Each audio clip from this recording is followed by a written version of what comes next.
So the goal is still going to be the same, to write an equation in the form y equals mx plus b. It's just that now we have a table of several different coordinate pairs, and we have to write the equation for the line that would go through all of those coordinate pairs. We still have to find both the slope and the y-intercept. Remember, the y-intercept, the b, that's the y value when x is 0. And we can see in the table we actually have a place where x is 0, so the y-intercept is 100. So that was pretty easy. The y-intercept is 100. So we'll be able to put 100 in place of b when we write our final equation.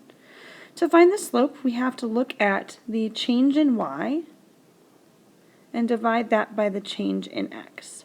And then that's going to give us our m, or our slope. To find the change in y, we just have to look at how the y values are changing from a row to another row in the table. And from 150 to 100, the y value there decreases by 50, so our change in y is negative 50. I also have to find the corresponding change in x, so I'll look at how the x's are changing in those first two rows from negative 2 to 0, and that's an increase of 2. So our change in y is negative 50, our change in x is positive 2, and negative 50 divided by positive 2 is negative 25. And that is our slope, or our m.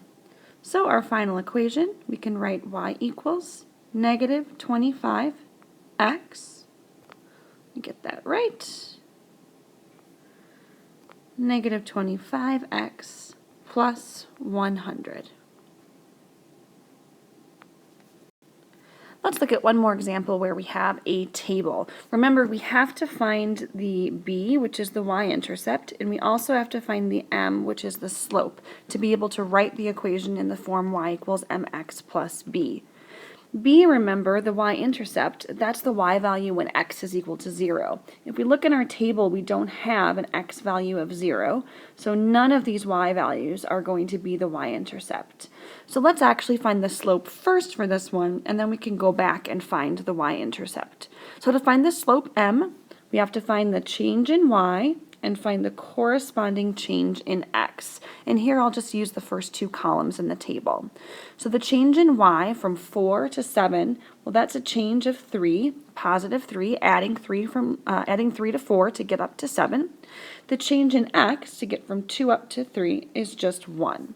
So our slope, our m, we take, remember, the change in y divided by the change in x.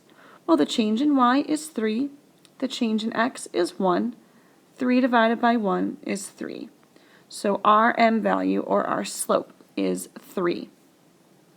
So now to find the y-intercept, we're going to have to do some working backwards in the table. We can see in this table as it is, the x's are increasing by 1, and the y's increase by 3. That shows that slope of 3. So to be able to find the y-intercept, we have to think about working backwards a little bit. I'm actually going to sketch a new little table down here. So if we had an xy table, and remember what we want to have is we want to have an x value of 0, because that's going to tell us the y-intercept. So I'm going to start at 0 and then work my way up by 1s. Maybe I'll go one more. And I can look at the table that I was given and actually rewrite some information down here in the new table. So when x is 2, y is 4, so I can put that information in my table.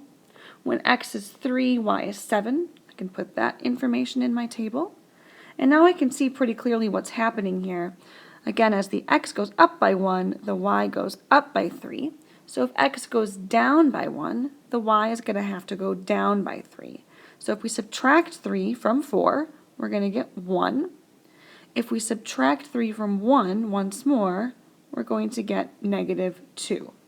So again, the slope was positive 3 going forward in the table. So now when I work backward in the table, I reverse that slope and subtract 3. And now I have the y-intercept. When x is 0, y is negative 2. So that is my y-intercept. So now I can write my final equation. Y equals 3x plus a negative 2. You could also write y equals 3x minus 2.